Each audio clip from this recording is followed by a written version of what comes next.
సంఘంలోని విశ్వాసులు ఉద్యానవనంలోని మొక్కల వంటి వారట.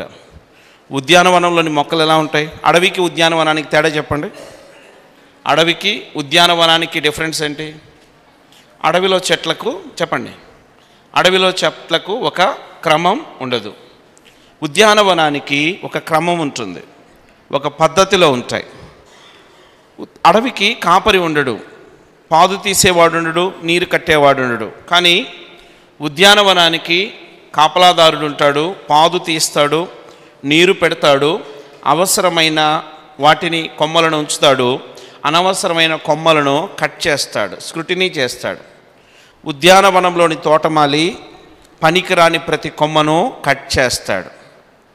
సో 2024వ సంవత్సరపు అంతంలో చివరి గడియల్లో, చివరి గంటల్లో మనమున్నాం. 2024వ సంవత్సరపు ఆయుష్కాలం కదండి. 2024 దేవుడు మనలను ప్రేమించి మనకి ఇవ్వబడిన ఆయుష్కాలం. సంవత్సరానికి ఎన్ని వారాలు ఉంటాయి? నాకు తెలిసి 52, లేదా మేబీ లీప్ అయితే 53 అలా ఉండొచ్చు కదా. 52 వారాలు అంటే 52 వారాలలో 52 ఆదివారాలు ఉన్నాయనే కదా అర్థం. 52 ఆదివారాలలో 52 సార్లు సంఘంలో ఆరాధన జరిగిందనేగా అర్థం. 52 సార్లు ఆరాధన జరిగిందంటే 52 సార్లు బల్ల మన మధ్య సిద్ధం చేయబడి ఉందనే కదా అర్థం. 52 సార్లు మనం పరీక్షించుకున్నామనే కదా అర్థం. అంటే 52 సార్లు పరీక్షించుకొని అవకతవకలున్నా, లోటుపాట్లున్నా సరిచేసి చక్కబెట్టి మనల్ని మరలా తిరిగి తీసుకొని ఈ 2024 అంతంలో చివరి గడిల్లో దేవుడు మనల్ని ఉంచాడు. బాగానే ఉంది. లెక్క చూసుకుంటే ఒకవేళ దేవుడి దగ్గర త్రాసే ఉందనుకుందాం. దేవుడు దగ్గర త్రాసు పెట్టి ఈ 2024లో నా జీవితంలో జరిగిన మంచి క్రియలన్నీ కూడా పక్కన పెట్టి నా జీవితంలో 2024లో మన అవిధేయత, మన పాప స్వభావం, మన దుడుకు స్వభావం, మన చంచల స్వభావం, మన లేకపోతే ఇంకా అక్రమం, ఇవన్నిటినీ ఒక త్రాసులో చూస్తే ఏవి ఎక్కువగా కనబడతాయి? వ్యాపారస్తుడు సంవత్సరాంతంలో లాభ నష్టాలను అంచనా వేస్తాడు, బ్యాలెన్స్ షీట్ వేస్తాడు, ప్రాఫిట్ అండ్ లాస్ అకౌంట్ వేస్తాడు. ఈ ప్రాఫిట్ అండ్ లాస్ అకౌంట్లో ఈ సంవత్సరం అంతటిలో జరిగిన వ్యాపారం నాకు తరుగుగా ఉందా, మిగులుగా ఉందా, సర్ప్లస్గా ఉందా, డెఫిషిట్లో నేనున్నానా? భక్తి జీవితంలో నేను కూడా తరుగుగా ఉన్నామా, మెరుగుగా ఉన్నామా? మెరుగుగా ఉంటే దేవుని కొందనాలు, తరుగుగా ఉంటే మాత్రం ఆ ఆయుష్కాలాన్ని ఇచ్చిన దేవుని సన్నిధిలో క్షమాపణ వేడ బద్దులమై ఉంటున్నాం. పరిశుద్ధ గ్రంథమైన భాగంలో బైబిల్లో నుంచి ఒక లేఖన భాగాన్ని చదువుకుందాం. రోమిలకు రాసిన పత్రిక 7వ అధ్యాయము 24వ వచనాన్ని అందరం కలిసి చదువుకుందాం. రోమిలకు రాసిన పత్రిక 7వ అధ్యాయము 24వ వచనాన్ని అందరం కలిసి చదువుకోవడానికి ప్రయత్నం చేద్దాం. అందరం కలిసి చదువుదాం. అయ్యో అనండి. ఏమనాలి? అయ్యో అనమంటే ఆవలిస్తున్నారు. అయ్యో అనండి.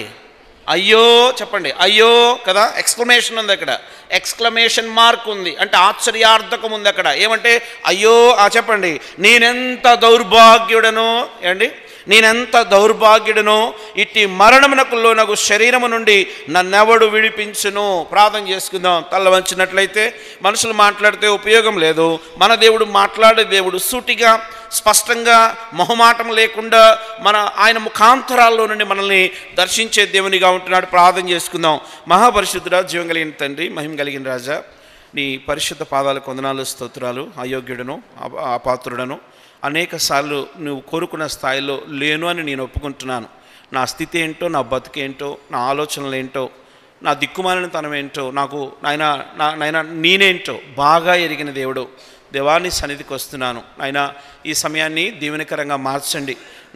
మా స్థితులను నీ సన్నిధిలో ఒప్పుకొని నాయన కడగబడిన అనుభవంలో నుండి ప్రభువా నూతన సంవత్సరంలోని ప్రవేశించడానికి కావలసిన కృపణను గ్రహించండి. వచ్చిన నీ ప్రతి కుమారుడు కుమార్తెను బట్టి వందనాలు. రావాల్సిన వారిని త్వరపెట్టి తీసుకుని రండి. దుప్పి నీటి వాగుల కొరకు ఎదురు చూచిన రీతిగా నీ లేఖనాల ఎడల ఆశ తృష్ణ కలగజేయమని కోరుతున్నాం. సమయాన్ని దీవెనకరంగా మార్చి మీరు మహిమ పొందమని నజరేయుడైన యేసుక్రీస్తు వారి పరిశుద్ధ నామంలో ప్రార్థించి అడిగి వేడుకొనుచున్నాము తండ్రి. ఆమెన్. ఒప్పుకోలు ప్రార్థన అంశంలో మనం ఉన్నాం. 2024వ సంవత్సరంలో నా స్థితిగతులు ఎలాగున ఉన్నాయి?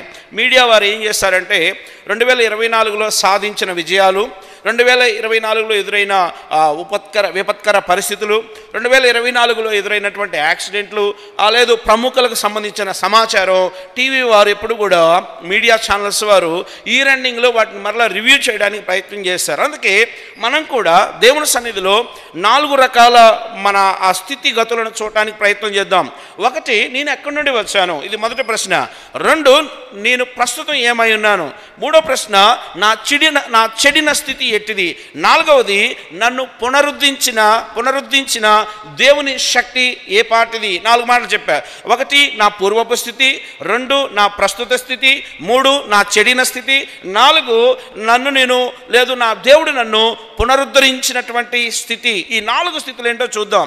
అసలు మనం ఎక్కడ వారు, ఏ పాటి వారం, ఏ స్థితి నుండి వచ్చాం, నేను ఎందుకు కన్ఫెస్ అవ్వాలి, నేనెందుకు దేవుని సన్నిధిలో క్షమాపణ వేడుకోవాలి, నేను దేవుని నామంలో ఎందుకు నా స్థితిగతులను ఒప్పుకోవాలంటే ఆయనకున్న లక్షణం ఏంటంటే ఆయన క్షమించుటకు సిద్ధ మనస్సు కలిగిన వాడు. అంటే నాకు క్షమాపణ ఇవ్వడానికి నా స్థితిని నేను ఒప్పుకున్నప్పుడు దాని నుండి తప్పించగలిగిన ఏకైక దేవుడు ప్రభువైన యేసుక్రీస్తు వారు.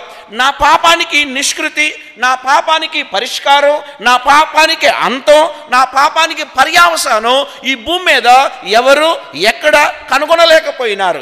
రాళ్లలో పర్యావసానం వెతికినారు, చెట్లలో వెతికినారు, పుట్లలో వెతికినారు, ఎక్కడ వెతికినా మానవ జాతి యొక్క మనుగడలో దాపురించిన పాపం అనే ఆ భయంకరమైన ఆ తీవ్రతను తప్పించగలిగిన శక్తి మరి దేనికి లేదని మానవులు అర్థం చేసుకుంటా ఉన్నారు. అందుకే మనం ఎక్కడి నుంచి వచ్చాం, ఏం చేయబడ్డాం, కానీ ఏమవుతున్నాం, సో దేని కొరకు మనం కన్ఫెస్ అవుతూ దేవుని సన్నిధిలో చూడాలి. 1, మన పూర్వపు స్థితి ఎట్టిది. 1 తిమోతి 1వ అధ్యాయము 12వ వచనాన్ని చూస్తే ఒక భక్తుడు ఇలా కన్ఫెస్ అవుతా ఉన్నాడు. ఏమన్నాడు? 1 తిమోతి 1వ అధ్యాయము 12వ వచనం ఏమని రాయబడి ఉంది? పూర్వము దూషకుడను, హింసకుడను, హానికరుడను. ఓకే, చాలండి, ఎక్కువ టైటిల్స్ టైం ఉండదు కాబట్టి త్వరగా మనం చూద్దాం. పూర్వపు నేను దూషకుడను. ఏం దూషణ? సత్య దూషణ, దైవ దూషణ, లేకపోతే నాకెవడైనా సత్యం చెప్పినా లేదు రుజుమార్గాన్ని బోధించినా దాన్ని అంగీకరించే స్థితిలో నేను లేను. ఒకప్పుడు నాకు దేవుడు వెకసమైపోయినాడు. సత్యవంతమైన దేవుణ్ణి నేను వెతకలేదు. నేను సత్యవంతమైన దేవుని భక్తుడిగా లేను. సత్యవంతమైన దేవునికి నా హృదయం ఇచ్చిన వానిగా లేను. పాపశాపముల చేత కొట్టుమిట్టాడుతూ నా పితృపారంపర్య ఆచారాలని నేను కొనసాగిస్తూ వచ్చిన వాడను. అంటే నాకు నిజమైన దేవుడు తెలియదు, నిజమైన దేవుని ఆరాధన తెలియదు, నిజ దేవుని యొక్క సహవాసం నాకు తెలియదు. అంటే పౌలు గారు ఏమంటున్నాడంటే ఒకప్పుడు నా స్థితి ఏంటంటే నేను ఎలాగనున్నాను అంటే దూషకుడును, హింసకుడును, హానికరుడును. అంతేనా అంటాడు. 16వ వచనంలో అంటాడు. ఇంకొక మాట, శ్రేష్టమైన మాట ఉంది, ఏమని రాయబడి ఉంది? 1 తిమోతి 1వ అధ్యాయం 16వ వచనం.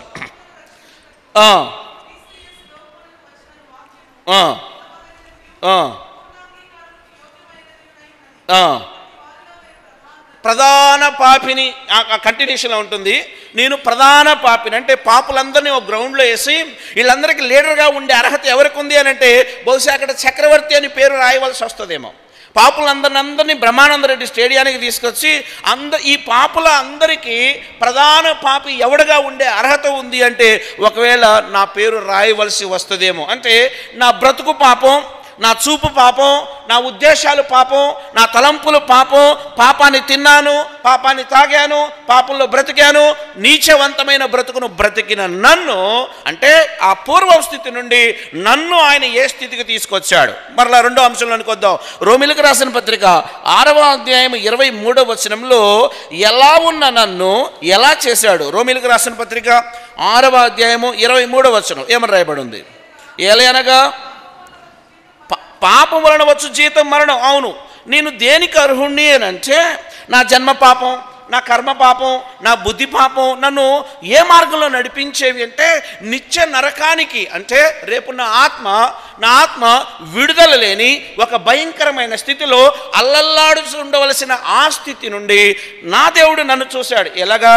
ఏలయనగా పాపం వలన వచ్చు జీతం మరణము, అయితే దేవుని కృపావరము మన ప్రభు అయిన క్రీస్తు యేసునందు నిత్య జీవము. అంటే యేసుక్రీస్తు వారు నాకు అనుగ్రహించబడడం వల్ల, యేసుక్రీస్తు వారు నాకు దొరకడం వల్ల, యేసుక్రీస్తు వారు నన్ను వెతకడం వల్ల, నేను ఆయన వెతకకపోయినా ఆయన నన్ను వెతికి ఆయన కృపలో, ఆయన కాపుదలలో, ఆయన భద్రతలో నన్ను దగ్గరకు చేర్చుకొని నన్ను ఆదరించి నా బ్రతుకేంటో నాకు తెలియజేసి ఆయన శిలువయాగం అనర్చడం ద్వారా తన తుది రక్తపు బొట్టు కూడా నన్ను కడిగి ఆ ఉన్నతమైనటువంటి స్థితిలోనికి దేవుడు నన్ను తీసుకొని వచ్చాడు. ఒకప్పుడు నేను దోషకుడనే, ఒకప్పుడు నేను హింసకుడనే, ఒకప్పుడు ప్రధాన పాపిగా ముద్ర వేయబడవలసినటువంటి స్థితి. నేను పాపమునకు బానిసను అంటే ఆనాడు బానిసలకి వీడు బానిస అని వారి నుదురు మీదో, వారి భుజము మీదో, వారి చేతి మీదో ముద్ర వేసేవారు. ఆ రోజుల్లో బానిసలకి ముద్రలుండే, ఒంటి మీద గుర్తులుండే. వీడు మానవ సమాజంలో కలగడానికి వీలు లేదు, ఈ పాపి అని ముద్ర వేయబడి సంఘము నుండి, సమాజము నుండి దూరంగా ఉంచబడి సేవ చేయడానికి తప్ప సేవించుటకు అర్హత లేని ఆ భయంకరమైన బానిసత్వం. ఇదిగో నన్ను నా ప్రభువు చూశాడు. ఎలాగా ఆయన ఈ పాపం వలన వచ్చే జీతం మరణమై ఉన్నప్పుడు ఆ రెండవ మరణం అంటే ఆత్మ సంబంధమైన మరణం నుండి నన్ను తప్పించడానికి ఆయనే తన ప్రియకుమారుని లోకానికి పంపించినట్టుగా చూడొచ్చు. రోమిలికి రాసిన పత్రిక 10వ అధ్యాయం 9వ వచనంలో కూడా ఆ మాట అర్థం మనకు కనిపిస్తుంది. రోమిలికి రాసిన పత్రిక 10వ అధ్యాయము 9వ వచనం ఏమని రాయబడింది? యేసు ప్రభు అని నోటితో ఒప్పుకొని దేవుడు మృతులలో నుండి ఆయనను లేపినని నీ హృదయమందు విశ్వసించిన ఎడల నీవు రక్షించబడదు. ఎస్ అంటే ఆయన ప్రభు. ఈ ప్రభువుని నేను ఒప్పుకోవడానికి యజ్ఞం చేయాల్సిన పని లేదు, ఈ ప్రభువును నేను ఒప్పుకోవడానికి యాగం చేయాల్సిన పని లేదు, ఈ ప్రభువును నేను ఒప్పుకోవడానికి ఏ టెంకాయలు లేకపోతే మరేవి చేయాల్సిన పని లేదు. అంటే నేను చేయాల్సిన ఆ యొక్క పరిష్కారాన్ని అంటే నాకు చూపించడానికి నా కోసం అన్నీ ఆయనే చేసేసాడు, అన్నీ ఆయనే చేసేసాడు. అంటే నా మీద పడవలసిన సిలువను ఆయన మీద వేసుకున్నాడు, నా మీద పడవలసినటువంటి ఆ పాపపు ఇష్టమైన భారపు స్థితిని ఆయన భుజాల మీద వేసుకున్నాడు. నా ఒంటి మీద నాట్యం చేయవలసిన కొరడ ఆయన ఒంటి మీద నాట్యం చేసింది. నన్ను ఉమ్మివేయాలి కానీ ఆయన ఉమ్మి వేయించుకున్నాడు. నాకు శిక్ష లేకపోతే రకరకాల ఆ భయంకరమైన క్రూసిఫిక్షన్ అంటే సిలువ యాగము నా కోసం చేశాడు, నన్ను తప్పించాడు, నన్ను ఉన్నత స్థితికి, రక్షణ స్థితికి తీసుకొచ్చాడు. బాగుంది. ఒకప్పుడు నేను దోషకుడును, హింసకుడును, హానికరుడును, ప్రధాన పాపిని, ఇట్లాంటి తీసుకొచ్చాడు, రక్షించాడు, విమోచించాడు. ఆయన స్వరక్తం ఇచ్చి కొన్నట్టి సంఘంలో నన్ను ఉంచాడు. ఇంతవరకు బాగానే ఉంది. ఆయన స్వరక్తం ఇచ్చి కొన్నట్టి సంఘంలో నన్ను ఉంచినా కూడా చింత చచ్చినా పులుపు చావలేదంట కదండి. చింత చచ్చినా సిస్టర్స్కి బాగా తెలుసు. చింతపండును బాగా తీసుకొని నీళ్ళలో నానబెట్టి బాగా పిండి ఆ పిప్పిని నోట్లో వేసుకోండి, ఎలా ఉంటుంది? పుల్లగానే ఉంటుంది. అంటే దాని పుటకే చెప్పండి, దాని పుటకే పులుపు కదా. నన్ను నా ప్రభు రక్షించుకున్నాడు, నా ప్రభు నన్ను విమోచించాడు, నా ప్రభు నన్ను పాపం నుండి నన్ను వేరు చేశాడు, లోకం నుండి వేరు చేశాడు, శత్రువు నుండి నన్ను వేరు చేశాడు. ఆయన స్వరక్తం ఇచ్చి కొన్నట్టి సంఘంలో ఆయన వాక్యము చేత, ఆయన ప్రార్థనలో నన్ను ఎదిగిస్తూ నన్ను అంచెలంచెలుగా అభివృద్ధి చేస్తూ ఉంటే చాలాసార్లు నేనేం చేశానో తెలుసా? ఆయన చేతిలో నుండి జారిపోయాను, ఆయన క్రమంలో నుండి దాటిపోయాను. ఆయన ఉన్నతమైన ఆ పరలోక రాజ్యానికి కావలసిన సంపూర్ణ అర్హతలతో నన్ను నింపుతూ నాకు ట్రైనింగ్ ఇస్తూ ఉంటే భూమి మీద ఆయన ఇచ్చే ట్రైనింగ్ని నేను వద్దనుకొని పారిపోయాను, ఆయన క్రమాన్ని దాటిపోయాను, ఆయనకు మించి పరిగెత్తడానికి ప్రయత్నం చేశాను. ఆయన సన్నిధిలో ఉన్నవి వెతకడం కన్నా లోకంలో ఉన్న వాటిని వెతకడానికి నేను ప్రయత్నం చేశాను. అంటే నా చెడిన స్థితి రక్షించబడిన తర్వాత కూడా, యేసుక్రీస్తు వారిని సొంత రక్షకునిగా అంగీకరించిన తర్వాత కూడా 52 సార్లు ఆయన బలను సమీపిస్తూ బుద్ధిహీనుడని గుంజీలు తీసే బ్రతుకు నాదైనా కూడా ఇంకా చింత చచ్చిన పులుపు జావలేదని ఎక్కడో ఇంకా ఆ పాపపు లక్షణాలు, ఆ పాపపు విత్తనాలు అవి తిరిగి మొలకెత్తుతున్నాయి, అవి శాఖోపశాఖలుగా విస్తరిస్తున్నాయి, అవి నన్ను ఆ కూకటి వేళతో పెకలించాలని ప్రయత్నం చేస్తూ ఉన్నాయి. ఇది నా చెడిన స్థితి. నేనే కాదు, నా ముందు వారు కూడా చాలా విషయాల్లో దేవుణ్ణి ఎరిగిన తర్వాత కూడా వారి స్థితిలో తొలగిపోయిన స్థితి ఉంది. ఎవరెవరో చూడటానికి ప్రయత్నం చేద్దాం, టైం లేదు, స్పీడ్కి వెళ్ళిపోదాం. ఆదికాండం 12వ అధ్యాయంలో ఒక ఆయన కనిపిస్తూ ఉన్నాడు. ఎవరైనా? ఆదికాండం 12వ అధ్యాయం 10వ వచనం నుంచి చదువుదాం. ఒక భక్తుడు కనిపిస్తూ ఉన్నాడు. దేవుడు ఆయన పిలిచాడు, బయటకు రమ్మన్నాడు, నిన్ను ఒక బలమైన జనాంగంగా చేస్తానన్నాడు. ఆయన ఆ వాగ్దానదత్తుడైన దేవుడిగా అనేక సార్లు తన వాగ్దానాలతో నడిపించిన వానిగా ఉంటున్నాడు. ఆదికాండం 12వ అధ్యాయము 10వ వచనం ఏమని రాయబడి ఉంది? అప్పుడు ఆ దేశంలో కరువు వచ్చెను, ఆ దేశంలో కరువు భారముగా నున్నందున అబ్రాము ఐగుప్తు దేశంలో నివసించడం అక్కడికి వెళ్ళెను. అతడు ఐగుప్తులో ప్రవేశించుటకు సమీపించినప్పుడు అతడు తన భార్య అయిన శారాతో, ఇదిగో నీవు చక్కని దానివని ఎరుగుదును, ఐగుప్తులు నిన్ను చూచి ఈమె అతని భార్య అని చెప్పి నన్ను చంపి నిన్ను బ్రతకనిస్తారేమో, నీ వలన నాకు మేలు కలుగునట్లు నిన్ను బట్టి నేను బ్రతుకున్నట్లు నీవు నా సహోదరివని దయచేసి చెప్పు. కదా, అవసరానికో అబద్ధాన్ని పెట్టచ్చు ఈ కాన్సెప్ట్కి. అవసరానికో అబద్ధం. నేను క్రైస్తవుణ్ణి, రోజు వాక్యం కూడా చదువుతా, బైబిల్ కూడా చదువుతాను, చక్కగా ప్రార్థన కూడా చేస్తాను, 52 సార్లు బలలో కూడా చేయి వేస్తాను. కానీ నాలో ఒక లక్షణం ఉంది. ఏంటో తెలుసా? అవసరానికో అబద్ధం. ఈయన మంచి దైవజనుడు, దేవుడే పిలిచాడు, దేవుడే సంరక్షించాడు. ఆ భయంకరమైన స్థితి నుండి దేవుడు కాపాడి ఆయనను బలమైన జనాంగంగా చేస్తానని వాగ్దానం చేసి దేవుడు నడిపిస్తూ ఉంటే ఈయన సొంత తెలివితేటలు ఒకటి వాడాలని ప్రయత్నం చేశాడు. ఆ కల్దీలు లేకపోతే ఆ ఉన్నటువంటి అన్యుల మధ్యలోనికి వెళ్ళినప్పుడు అందమైన భార్య ఈయనకు ఉండడం వల్ల ఈయనను చంపి ఆమెను తీసుకుంటారు. ఆయన అంటాడు, నీ వలన నాకు మేలు కలుగునట్లు. బుద్ధిహీనత అంటే ఇదేనేమో కదా.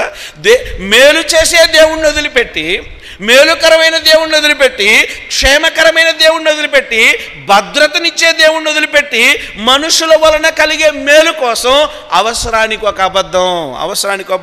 2024లో మన అబద్ధాలు కౌంట్ అయి ఉంటే 2024 సంవత్సరంలో నేను అబద్ధాలు లెక్కిస్తే, నేను అబద్ధాలకి దేవుడు టైమర్ పెడితే, మన పిల్లల క్విజ్కి టైమర్ పెట్టారు, నేను అబద్ధానికి కూడా టైమర్ పెట్టుంటే ఆ టైమర్లో అబద్ధానికి మనం ఇచ్చిన ప్లేస్ ఎంత? అవసరానికో అబద్ధం అంటే నేనున్న ప్రస్తుత పరిస్థితిని ఓవర్కమ్ చేయడానికి ప్రతిసారి అబద్ధం. ఆ గవర్నమెంట్ ఆఫీసుల్లో అబద్ధం, లేదు సొంత భార్యతో అబద్ధం, సొంత భర్తతో అబద్ధం, నమ్ముకున్న వాళ్ళకి అబద్ధం, నమ్మినోళ్ళకి అబద్ధం, నమ్ముకున్నోళ్ళకి అబద్ధం, నమ్మినోళ్ళకి అబద్ధం, సొంత వారికి అబద్ధం, దైవజనులకు అబద్ధం, దేవుని పిల్లలతో అబద్ధం. ఏందా అబద్ధం? ఏమవుతుందయ్యా ఈ అందమైన ఆవిడ నీకంటే నా సోదరమనియు కదా అంటే భార్యను సోదరిగా పరిచయం చేసి అంటాడు, నీ వలన నాకు మేలు. దేవుని వలన మేలు కదా అబ్రాహాము నీకు కలగాలి. దేవుడు కదా వాగ్దానదత్తుడు, దేవుడు కదా నిన్ను పిలిచినవాడు, దేవుడు కదా నిన్ను రక్షించువాడు. ఆయా పరిస్థితుల్లో, ఆపత్కాల పరిస్థితుల్లో ఆయన నమ్ముకొనదగిన సహాయకుడు కదా. ఇంత గొప్ప సహాయకుడు ఉంటే అవసరానికి ఒక అబద్ధం. 2024లో ప్రభు సన్నిధిలో ఒప్పుకుందాం, ప్రభువా నోరుంది కదా అని ఇష్టం వచ్చినట్లుగా మాట్లాడా. నాలుకేగా 2 మడతలు ఇటు మడత పెట్టి 4 మడతలు అటు మడత పెడితే చాలు కదా. 2 మడతలు నాలుగుతో ఇటు మడత పెట్టి 2 మడతలు అటు పెడితే పని అవుతుంది కదా, నాకు పని అవుతుంది కదా. శ్రేష్టమైన దేవుని కుమారుడు అని చెప్పుకుంటా, దేవుని వెంబడిస్తున్నానని చెబుతా, బతుకులో సత్యము లేకపోతే సత్యవంతుడైన దేవునికి నేను ఎలాగున ఇష్టడను కాగలను? చూద్దాం. మనుషులను పై రూపం లక్ష్య పెడతారట ఆ దేవుడు. మనుషులు ఏ లక్ష్య పెడతారండి? ఈయన ఏం వేసుకొచ్చాడని చూస్తారు. అంటే మనుషులు పై రూపమును లక్ష్య పెట్టుదురు కానీ యెహోవా చెప్పండి అంతరంగములను యథార్థవంతులను బలపరచుటకు యెహోవా కనుదృష్టి ఏం చేస్తుంది? యథార్థవంతులను బలపరచుటకు యెహోవా కనుదృష్టి లోకమంతా సంచారం చేస్తా ఉంది. ఇప్పుడు అనుకుందాం, నేను అబద్ధం చెప్పేటప్పుడు దేవుడు చూడలేదా? నా పని కోసం, నా అవసరం కోసం, నా టాక్టిక్స్ను ప్రదర్శిస్తా లోక సంబంధమైన మేళ్ళు కోసం దేవుణ్ణి కూడా తాకట్టు పెట్టిన బ్రతుకు ఒక బ్రతుకేనా? ఆయన దాన్ని యాక్సెప్ట్ చేస్తాడా? ఇది బుద్ధిహీనత కాదా? ఇది ఒప్పుకోవలసిన పాపం కాదా? దీనికి మెరుగు పొయ్యగలనా? దీనిని దాచగలనా? దీన్ని ఒడిలో పెట్టుకోగలనా? అగ్నిని ఎవడైనా ఒడిలో పెట్టుకోగలడా? అగ్నిని ఎవడైనా అరచేత్తో ఆపగలడా? అంటే సత్యాన్ని వదిలిపెట్టి, సత్యవంతుడైన దేవుణ్ణి వదిలిపెట్టి అబద్ధాలతో నా బ్రతుకుని కట్టుకోవాలని చేసిన ప్రయత్నం కదా. పెళ్ళికి ఒక అబద్ధం కదా. పెళ్ళిళ్ళు చేయాలంటే 1000 అబద్ధాలు ఆడైనా ఏం చేయాలంట చెప్పండి? పెళ్ళైన వాళ్ళు చెప్పర్లే, పెళ్ళిగాని వాళ్ళు వినండి. 1000 అబద్ధాలైనా ఆడేం చేయాలంట? ఒక పెళ్లి చేయాలంట. అందుకే 3వ రోజునే పెటాకులు అయిపోతా ఉంది. అబద్ధం, అవసరానికి ఒక అబద్ధం. 2024లో నా స్థితిలో అబద్ధపు బ్రతకెంతో బేరీజు వేద్దాం. టైం లేదు, ముందుకు పోదాం. 2వ వ్యక్తిని చూద్దాం. సంఖ్యాకాండం 20వ అధ్యాయం 7వ వచనం. సంఖ్యాకాండం 20వ అధ్యాయము 7వ వచనంలో ఇంకొక భక్తుడు ఉన్నాడు. ఆయన జీవితంలో జరిగిన ఒక పొరపాటును మనం చూడడానికి ప్రయత్నం చేద్దాం. అయితే వీరందరూ తర్వాత దేవుని చేత బలపరచబడి గొప్ప గొప్ప కార్యాలు చేసిన వారు వీరు. సంఖ్యాకాండం 20వ అధ్యాయం 7వ వచనం ఏమని రాయబడింది? అంతటి యెహోవా మోషేకు ఇలాగున సెలవిచ్చెను, నీవు నీ కర్రను తీసుకుని నీవును నీ సహోదరుడైన అహరోనును ఈ సమాజమును పోగు చేసి వారు కన్నుల ఎదుట ఆ బండతో మాటలాడుము, అది నీళ్ళు ఇచ్చును. మళ్ళీ చదవండి. ఆ బండతో ఏం చేయాలంట? మాటలాడుము. ఏమిస్తాయంట? నీళ్ళు ఇస్తాయి. నీవు వారి కొరకు నీళ్లను బండలో నుండి రప్పించి సమాజంలో ఓకే బాగుంది, ముందుకు పోదాం. అయితే మోషే ఆ బండను ఏం చేశాడంట? 11వ వచనంలో ఉంది. అప్పుడు మోషే తన చెయ్యి ఎత్తి 2 మార్లు తన కర్రతో ఆ బండను కొట్టగా. విచిత్రం ఏంటో చెప్పన, మోషేకి చెప్పిన పని మోషే చేయలేదు, కానీ బండకు చెప్పిన పని బండ చేసింది. కొన్నిసార్లు మనుషుల కన్నా బండలు, చెట్లు, చేమలే దేవుని మాటలు ఎక్కువగా విన్నాయి. మోషేకి చెప్పిన మాట మోషే వినలేదు, కానీ బండకు ఆజ్ఞాపించిన దేవుడు కదా. కొట్టినా నీళ్ళు ఇచ్చిన బండ నీళ్ళు ఇచ్చింది, మాట్లాడినా బండ ఏమి ఇవ్వాలి? దానికి దేవుడు స్వయంగా బండగారు మీ దగ్గరకు వచ్చి మోషే గారు నీళ్ళు అడుగుతారు, మీరు వెంటనే పెద్ద పైపు లాగా ధారాళంగా వారికి నీళ్ళు ఇవ్వాలి. బండగారికి దేవుడు ఆజ్ఞాపించాడు. బండ దేవుని మాట ఎందుగాని బండ గుండె కలిగినటువంటి మోషే ద్రోహులారా అని తిట్టడమే కాదు, ఆ బండను కొట్టినట్లుగా మనం చూస్తూ ఉన్నాం. అంటే ఇది మనం అర్థం చేసుకుందాం. ఏంటంటే చెప్పిన దానికన్నా ఓవర్గానా చేయటం, లేకపోతే చెప్పింది అసలు చేయకుండా అన్నా ఉండడం.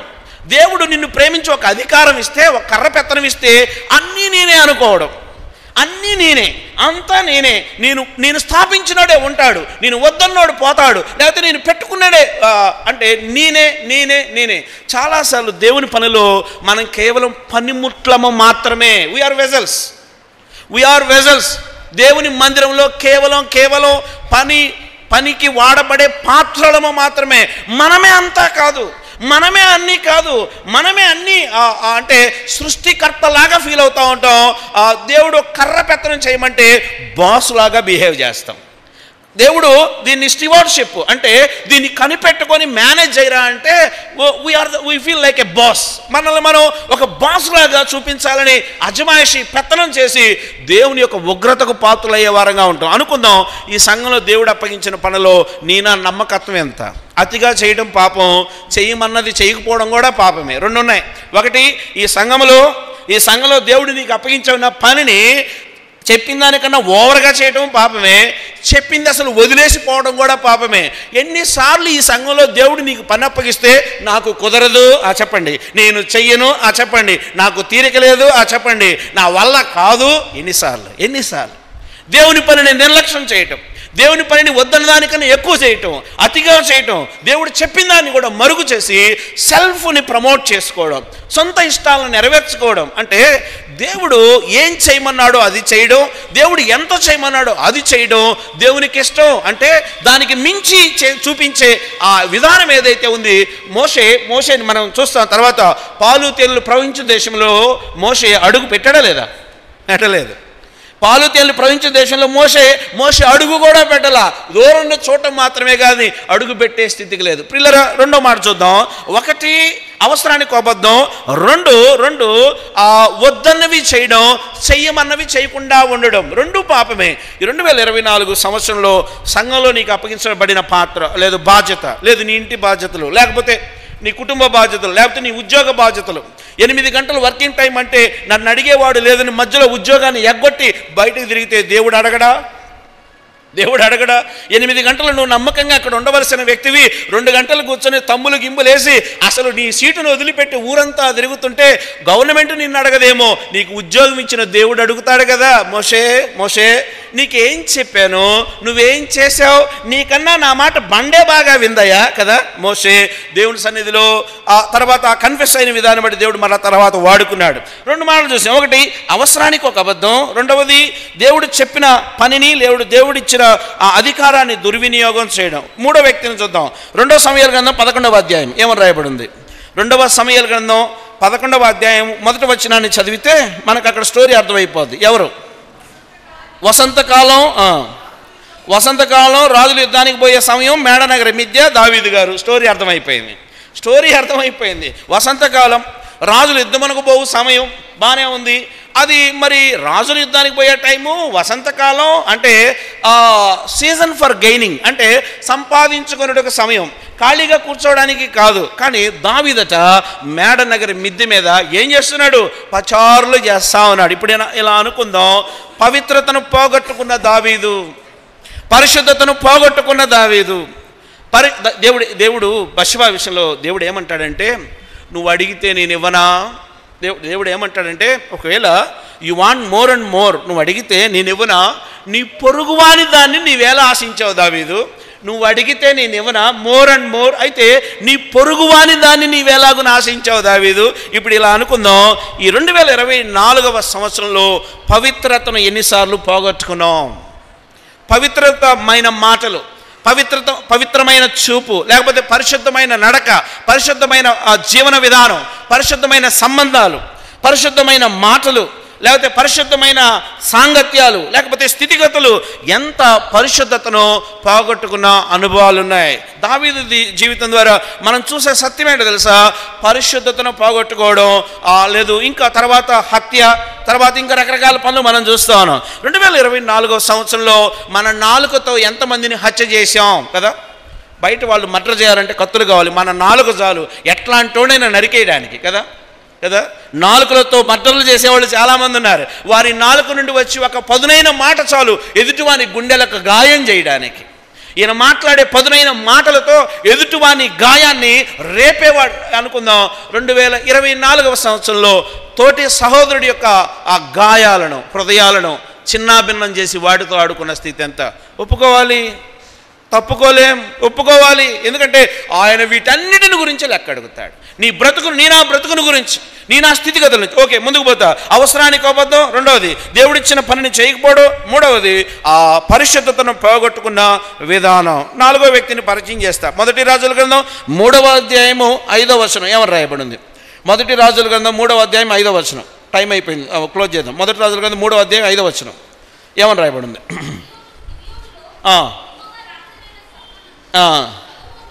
6వ వచనం చదువుదాం. సొలొమోను ఇలాగ మనవి చేసెను, నీ దాసుడును నా తండ్రినైన దావీదు నీ దృష్టికి అనుకూలంగా సత్యమును నీతిని అనుసరించి యథార్థమైన మనసు గలవాడై ప్రవర్తించెను గనుక నీవు అతని ఎడల పరిపూర్ణ కటాక్షముగు పరిచి ఈ దినం ఉన్నట్లుగా అతని అంతా చేసి, ఈయనకి దేవుడు ఏమిచ్చాడు అని అంటే ఆయన అంటాడు 7వ వచనం చివరిలో, నేను బాలుడను, కార్యములు జరుపుటకు నాకు బుద్ధి చాలదు, నీ దాసుడనైన నీవు కోరికన జనుల మధ్య ఉన్నను, వారు విస్తరించి ఉన్నందున, అంటే ఇలా చెబుతూ దేవుడు ఏమడిగాడంటే, వివేచించి నీ జనులకు న్యాయము తీర్చినట్లు నీ దాసుడనైన నాకు వివేకము గల హృదయము దయచేయము. కోరిక బాగుందా లేదండి? దేవుడు ఒకవేళ ఈ రాత్రి కనపడి, చక్రవర్తి నీకేం కావాలంటే ఏమడుగుతాం? ప్రభువా, రాజధాని మళ్ళీ స్టార్ట్ అయింది, కోర్ క్యాపిటల్లో ఓ 10 ఎకరాలు. ఒకవేళ ఇలా అడుగుతానేమో నేను. సొలొమోను ఏమడిగాడంటే, నువ్వు నాకు ఇచ్చిన ఈ ప్రజల్ని పాలించడానికి కావాల్సిన ఏం కావాలంట? వివేకము. ఏం కావాలండి? ఆయన వివేకము గల హృదయము దయచేయము. చాలా ఈయన దేవుని సన్నిధిలో ఉన్నప్పుడు ఈయన అడిగినది అద్భుతమైనటువంటి మాట. ఆశ్చర్యం. వెండి అడగల, బంగారం అడగల, మాణిక్యాలు అడగల, ఒకటే అడిగాడు, నీవు నాకు అనుగ్రహించిన ఈ ప్రజల్ని ఎలా పాలించాలో మంచి విజ్డమ్. బాగుంది. కానీ విచిత్రం తెలుసా?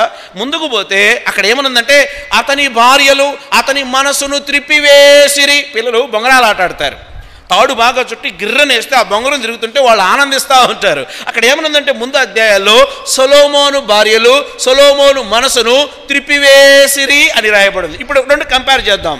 ఈయనకి ఇవ్వబడిన గిఫ్టే వివేకము కలిగిన, చెప్పండి, వివేకంతో ఆలోచించే జ్ఞానం. బాగుంది. మరి భార్యలు బొంగరం తిప్పినట్టుగా తిప్పుతుంటే నీ వివేకం ఎక్కడ పెట్టావు సొలొమోను?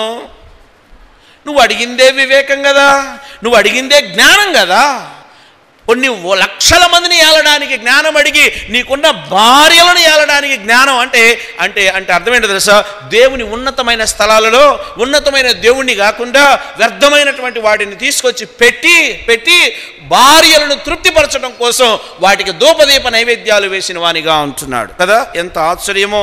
సొలొమోను ఎంతో ఉన్నతమైన వాడే, కానీ అన్య ఆచారాలు చేసే విషయంలో 2024లో మొహమాటం కోసం, 2024లో దేవుడు కాని వాటిని, 2024లో దేవుడు మెచ్చుకొని వాటిని, దేవుడు హేయంగా ఎంచిన వాటిని ఎంత ఇష్టపడ్డాం. యెహోవాకు అసహ్యమైనవి 6 కలవు, మరి 7 ఆయనకు హేయములు అని ఉంది. యెహోవాకు అసహ్యమైనవి 6 కలవు, మరి 7 ఆయనకు హేయములు. ఏంటవి? యెహోవాకు అసహ్యమైనవి ఏంటి? బైబిల్ చదివి చాలా రోజులు అయినట్టుంది కదా. ఇంటికి చదివి ఈసారి వారం వచ్చినప్పుడు చెప్పండి. అంటే చాలాసార్లు దేవుడు మన నుండి ఏం కోరుకుంటున్నాడో అవి చెయ్యలేనటువంటి స్థితి. సొలొమోను, దేవుడు నీకు వివేకము కలిగిన ఆ ఉన్నతమైన మనసు, జ్ఞానం నీకు ఇస్తే భార్యలో బొంగరం తిప్పినట్టు తిప్పారట. దేవుని ఉన్నత స్థలాల్లో అన్యాచారాలు చేయడానికి ప్రయత్నం చేశాడు. 2024లో దేవుని సన్నిధిలో చెప్దాం, అన్యాచారాలు. ఒకటి భక్తి వాడి పెళ్లిలో అయినా తెలుస్తుందట, వాడు సావులో అయినా తెలుస్తుందట. పెళ్ళినాడు కదా, పైన టైటిల్ పరిశుద్ధ వివాహం, కానీ అందులో కట్నాలు కదండి, బేరాలు, సారాలు. పశువులో ఈ గేదె 10 లీటర్లు పాలు ఇస్తుందండి, ₹1,00,000 అంటే ఆ గేదె ఇచ్చే పాలను బట్టి రేటు పెట్టినట్టుగా మనుషులను సంత వీధిలో పెట్టి కులం చూసి, గుణం చూసి, కట్నం చూసి పెళ్ళిళ్ళు చేసి ఇది పరిశుద్ధ వివాహం అనే టైటిల్ పెడితే నిన్ను దేవుడు లెక్కడగడా? నీ దిక్కుమాలినతనాన్ని, నీ దిక్కుమాలిన అన్యాచారాలు నువ్వు చేస్తా ఉంటే ఊరుకుంటాడా దేవుడు? నీ ఇష్టం వచ్చినట్టుగా దేవుడికి అవ్యాసమైనవన్నీ నువ్వు చేస్తా, నేను భక్తుడని చెబుతా, నువ్వు దేవుని యొక్క విశ్వాసాల జాబితాలో కొనసాగుతూ ఉంటే దేవుడు చూస్తూ ఊరుకుంటాడా? చూద్దాం ఆయా భక్తుల జీవితాల్లో తప్పిపోయినా తొలగిపోయిన స్థితి. మనం పరీక్ష చేసుకుందాం. అయ్యా అవును, నాలో అవి అవ్యాసమైనవని నాకు తెలుసు, కానీ నేను ఎలా చేయటం మొహమాటానికి, లేకపోతే నీ సాక్షిగా నిలబడవలసిన స్థలాల్లో నేను నిలబడలేదు ప్రభువా. అంటే అబ్రహాము అవసరానికి ఒక అబద్ధం, మోషే అధికార దుర్వినియోగం, దావీదు పరిశుద్ధతను పోగొట్టుకున్న స్థితి, సొలొమోను అన్యాచారాలు, పేతురు ఎరగనని చెప్పడం. సో ఇలా చాలా ఉన్నాయి. అంటే ఇలాంటి స్థితిగతులు మనలో ఉన్నప్పుడు మనం దేవుని సన్నిధిలో మన స్థితిని ఆయన సన్నిధిలో ఒప్పుకోవలసినటువంటి వారు. ఎందుకు ఒప్పుకోవాలి? ఒప్పుకుంటే ఏంటి? 1 యోహాను 1వ అధ్యాయం 9వ వచనం. మనం ఆరాధన కన్ఫెషన్ ప్రేయర్లోకి వెళ్ళిపోదాం. 1 యోహాను 1వ అధ్యాయం 9వ వచనం ఏమని రాయబడి ఉంది? 1 యోహాను 1వ అధ్యాయం 9వ వచనం. మన పాపములను మనం ఒప్పుకొని ఎడల ఆయన నమ్మదగినవాడు. మన పాపాలు మనం ఒప్పుకున్నప్పుడు ఆయనకు మాత్రమే క్షమించే అధికారం ఉంది. ఎందుకో తెలుసా? ఆయన నమ్మదగిన వాడు, ఆయన నీతిమంతుడు. ఆ నీతిమంతుడైన దేవుడు మనం నీతిమంతులం కానప్పుడు తన నీతిమత్వాన్ని మనకిచ్చి ఆ నీతిమంతమైన బ్రతుకు మనకు ఆపాదించిన దేవునిగా ఉన్నాడు. మనంగా నీతిమంతులం కాదు. మన క్రియలు మురికిగుడ్డల వంటివి, మన ఆలోచనలు మురికిగుడ్డల వంటివి, మన క్రియలు భయంకరమైన చేష్టలు, అవి అవ్యాచమైనవి. అయితే దేవుడు పదే ఆయన సన్నిధికి వచ్చి క్షమాపణ అడిగినప్పుడు తన నీతిమత్వాన్ని తిరిగి మనకి ధరింపచేసే దేవునిగా ఉంటున్నాడు. మనం దేవుని సన్నిధిలో ఏం ఒప్పుకోవాలో 2 మాటలు క్లోజ్ చేసుకుందాం. ఒకటి, మన పాపాలు ఒప్పుకోవాలి. రెండోది స్పీడ్గా బైబిల్ చదవండి. 1 తిమోతి 6వ అధ్యాయం 12వ వచనం ఏమని రాయబడింది? ఒకటి, మన పాపాలు మనం ఒప్పుకోవాలి, ఎందుకంటే ఆయన నమ్మదగిన వాడు, నీతిమంతుడు కనుక. రెండవది, నేను ఇంకేం ఒప్పుకోవాలి? విశ్వాస సంబంధమైన మంచి పోరాటం పోరాడి తిని 6వ అధ్యాయం 12వ వచనమేనా? 1 తిమోతి 6:12. 1 తిమోతి 6వ అధ్యాయం 12వ వచనం.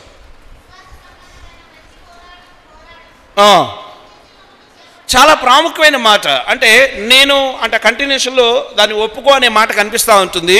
నేను విశ్వసించిన దాన్ని ఒప్పుకోవలసిన రీతిలో ఒప్పుకోలేకపోవడం. ఒకటి, నా పాపాలు ఒప్పుకోవాలి. రెండోది, నేను విశ్వసించిన నా దేవుని కృప ఎట్టిదో కూడా నేను అన్య జనుల ఎదుట నేను ఒప్పుకోవాలి. అంటే ఆయన సన్నిధిలో నా పాపాలు ఒప్పుకోవడం మాత్రమే కాదు, ఆయన ఎంత ప్రభావవంతమైన దేవుడో కూడా చాలాసార్లు ఇతరులకు తెలియజేయవలసిన నేను క్రైస్తవుడని తెలిస్తే నన్ను చిన్నచూపు చూస్తారని చాలాసార్లు నేను నాలో ఉన్న దేవుని ఒప్పుకోలేనటువంటి స్థితి. ఇంకా ఏం ఒప్పుకోవాలి? 2 తిమోతి 2వ అధ్యాయం 19వ వచనం ఏమని రాయబడింది? 2 తిమోతి 2వ అధ్యాయం 19వ వచనం.